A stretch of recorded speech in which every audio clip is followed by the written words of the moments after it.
नमस्कार साथियों, T4 teacher के यूट्यूब चैनल पर आप सभी का हार्दिक स्वागत है। आज के इस वीडियो में हम गणित मुख्य परीक्षा जो कि वर्ग 2 के लिए 11 महत्वपूर्ण सवालों के सेकेंड पार्ट को आज के इस वीडियो में हम हल करेंगे। तो चलिए बिना किसी देरी के आज के इस वीडियो को शुरू करते हैं। पहला सवाल है, 65 ग्राम 2 किलोग्राम के कितने प्रतिशत के बराबर है। तो हमारे पास जो 2 किलोग्राम दिया हुआ है इसको हमको क्या करना है, ग्राम में बदलना है। तो हम जानते हैं कि 1 किलोग्राम बराबर जो होता है 1000 ग्राम। तो 2 किलोग्राम में कितने ग्राम हो जाएंगे, 2000 ग्राम हो जाएंगे। ठीक है, अब हमारे पास पहला मान ग्राम में 65 है, दूसरा मान ग्राम में आपका 2000 है। इसको प्रतिशत में बदलना है, गुणा कर देंगे 100 से। तो 2 जीरो से 2 जीरो इसकी कट जाएगी, 5 से ये कटेगा 13 बार में, 5 से ये कटेगा 4 बार में, तो अर्थात 13/4% हो जाएगा। तो हमारे इस पहले सवाल का जो करेक्ट आंसर होगा वो 13/4%, ऑप्शन ए सही आंसर रहेगा। ठीक है, सवाल नंबर 2, दो संख्याओं का योग 15 है, उनका गुणनफल 56 है, उनके वर्गों का योग कितना होगा। तो साथियों ऐसी दो संख्याएं सोचिए जिनका गुणनफल, जिनका आपस में गुणा करते हैं तो 56 आता है। तो आप कहोगे ऐसी दो संख्याएं 7 और 8 अगर अपन ले लेते हैं तो 7 और 8 का आपस में गुणा करने पर 7 8 56 होता है। यदि इन्हीं दो संख्याओं को 8 और 7 को जोड़ते हैं तो 15 आ जाता है, बिल्कुल सही है। तो इनका योग कर लेंगे तो 8 का वर्ग धन 7 का वर्ग, तो 8 का वर्ग तो 64, 7 का वर्ग 49, दोनों को जोड़ लेंगे तो कितना होगा, 9 और 4 13 का 3 हसीला 1, 6 4 10 और 1 11। तो इन दोनों संख्याओं का योग जो होगा साथियों 113 हो जाएगा। 113 ऑप्शन नंबर बी में दिखाई दे रहा है। बी ऑप्शन हमारे सवाल का सही आंसर हो जाएगा। ठीक है, सवाल नंबर 3। सवाल नंबर 3 बहुत ही सरल प्रश्न है। 1264 की घात 68, 1264 में इकाई अंक 4 है और 4 के ऊपर घात जो है वो साथियों सम संख्या की घात है। तो हमने पढ़ रखा है कि जब भी 4 की इकाई अंक पर हो और उसकी घात सम संख्या हो तो इकाई अंक 6 आता है। यदि 4 की घात विषम संख्या की हो तो उसका इकाई अंक जो होता है साथियों वो 4 आता है। तो यहाँ पर इस सवाल का आंसर क्या हो जाएगा, आप देख के बता सकते हो। 4 इकाई अंक पर है, घात जो है वो सम संख्या की है, तो हमारा इकाई अंक 6 हो जाएगा। तो आप बड़ी आसानी से ऑप्शन सी को करेक्ट आंसर बता देंगे, जो कि बिल्कुल सही आंसर रहेगा। सवाल नंबर 4, एक घड़ी को 200 रुपए में बेचने पर 20% की हानि होती है, तो हमसे घड़ी का क्रय मूल्य पूछा जा रहा है। कोई वस्तु अगर 100% है, अगर उसमें 20% की हानि हो रही है तो उसका मूल्य कितना बचेगा, 80% बचेगा। तो यहाँ पर कितने रुपए में बेचा जा रहा है, 200 रुपए में बेचा जा रहा है। उसका मूल्य कितना बचा है, 80 बचा है। गुणा कर देंगे 100 से, तो 20 चौक 80, 20 पंजे 100, 4 से ये कट जाएगा कितनी बार में, 4 पंजे 20 जीरो। तो यहाँ पर 50 का 5 से गुणा करेंगे, 5 5 25, 250 रुपए जो होगा वो हमारी घड़ी का क्रय मूल्य हो जाएगा। तो 250 रुपए ऑप्शन डी इस सवाल नंबर 4 का राइट आंसर रहेगा। चलिए अगला सवाल देखते हैं। सवाल नंबर 5 सिंपल सवाल है। एक त्रिभुज के दो कोण हमें दे रखे हैं, 70 डिग्री और 45 डिग्री है। त्रिभुज का तीसरा कोण का मान क्या होगा, सरल प्रश्न है। हम जानते हैं कि त्रिभुज के तीनों कोणों का योग जो होता है साथियों वो कितना होता है, 180 डिग्री। पहला कोण 70 डिग्री का दिया हुआ है, दूसरा कोण 45 डिग्री का है। तीसरे कोण को ज्ञात करना है, एक्स मान लेते हैं, और तीनों कोणों का योग 180 डिग्री होता है। इन दोनों को यदि जोड़ते हैं तो 115 आता है। 115 डिग्री प्लस x बराबर कितना हो जाएगा, 180 डिग्री हो जाएगा। तो यहाँ से x बराबर 180 में से 115 घटा देंगे तो यहाँ पर तीसरा जो कोण होगा x वो कितने डिग्री का आ जाएगा, 65 डिग्री का आ जाएगा। अर्थात हमारा जो तीसरा कोण होगा साथियों वो 65 डिग्री का हो जाएगा। डी ऑप्शन हमारे सवाल का राइट आंसर रहेगा। चलिए अगला सवाल देखते हैं। सवाल नंबर 6, 16 की घात 0.16 गुणित 2 की घात 0.36, इसका मान क्या होगा। तो यहाँ पर 16 को हम क्या लिख सकते हैं, 16 को हम लिख सकते हैं 2 की घात 4, और इस पूरे की पावर जो होगी साथियों वो 0.16 हो जाएगी। ठीक है, और इधर वाले को ऐसा ही लिख देंगे 2 की घात 0.36, इसमें आपको कोई भी दिक्कत नहीं होगी। अब पावर का पावर में गुणा हो जाएगा तो ये 2 और इसकी घात जो 4 है इसका 0.16 में गुणा होगा तो ये कितना हो जाएगा 0.16 तो ये हो जाएगा 0.64 गुणित 2 की घात 0.36।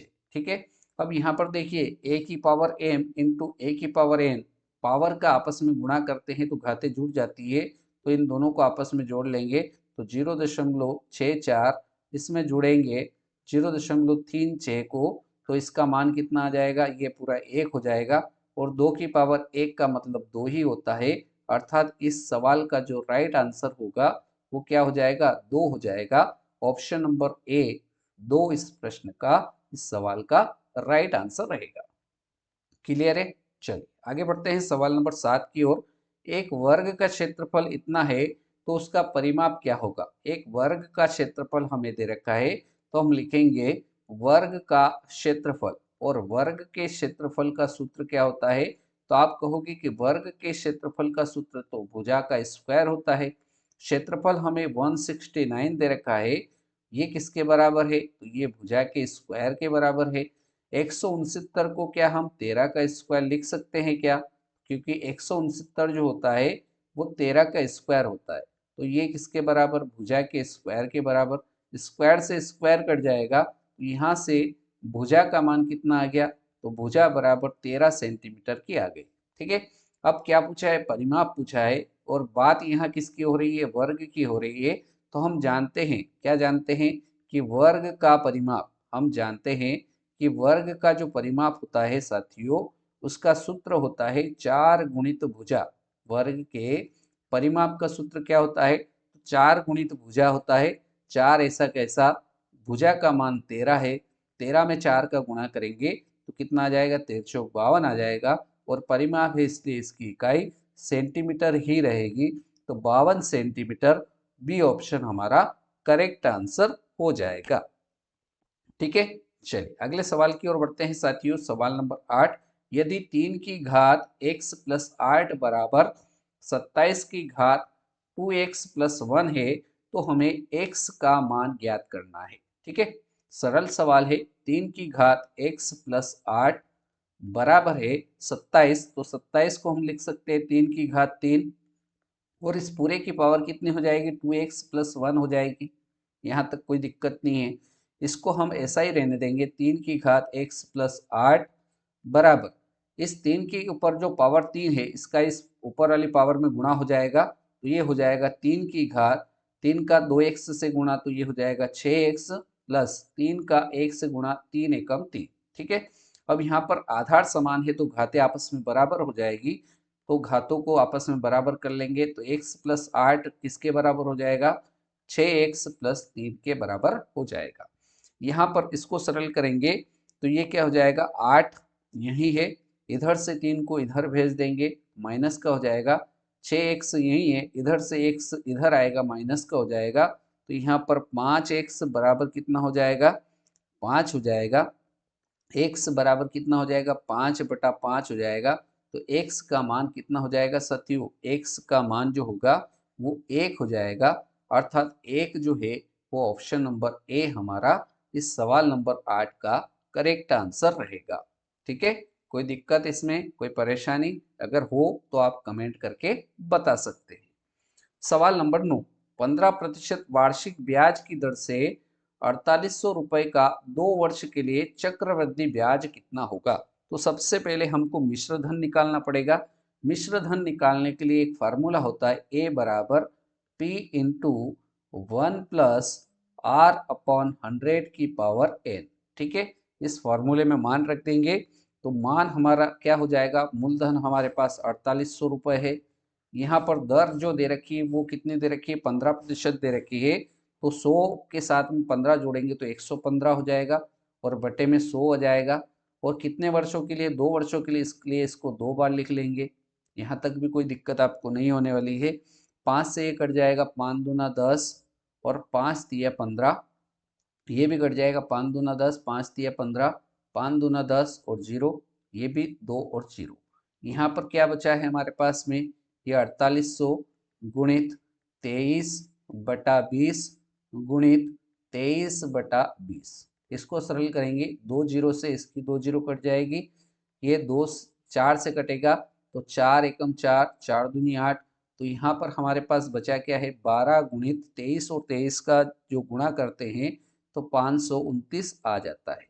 इन दोनों का आपस में गुणा करेंगे तो 529 में 12 का गुणा करेंगे तो ये आ जाएगा कितना, 6348। ठीक है, ये क्या आ गया हमारा मिश्र धन, अर्थात ए का मान आ गया है। हमको तो क्या पूछा है सवाल में, चक्रवृद्धि ब्याज पूछा है। तो सीआई निकालने के लिए हमारा जो मिश्र धन है 6348, इसमें से मूलधन 4800 को माइनस कर देंगे तो इसका मान कितना आ जाएगा, 8। ये 8 4 ऐसा कैसा ही, यहाँ पर 13 में से 8 गया तो कितना बचा, 5 बचा। यहाँ पर कितना आ जाएगा, 1 आ जाएगा। अर्थात जो हमारा चक्रवृद्धि ब्याज होगा साथियों वो 1548 रुपये हो जाएगा। 1548 रुपये ऑप्शन नंबर सी सवाल नंबर 9 का राइट आंसर रहेगा। ठीक है, आगे बढ़ा जाए, कोई दिक्कत कोई परेशानी नहीं रहेगी। सवाल नंबर 10, समांतर श्रेणी दे रखी है 3, 5, 7, 9, 11 ऐसे आगे समांतर श्रेणी बन रही है और इसका हमको सार्वंतर पूछा गया है। सार्वंतर निकालने के लिए सार्वंतर को डी से प्रदर्शित किया जाता है और इसको निकालने के लिए दूसरे पद में से पहले पद को घटाया जाता है। तो दूसरा पद इस श्रेणी का क्या है, दूसरा पद इस श्रेणी का 5 है, पहले पद को घटाएंगे तो 3, 5 में से 3 घटाएंगे तो 2 आ जाएगा। अर्थात इसका सार्वंतर क्या आ जाएगा, 2 आ जाएगा। ऑप्शन ए राइट आंसर इस सवाल का रहेगा। और साथियों अब बारी है आज के इस वीडियो के अंतिम सवाल की, सवाल नंबर 11।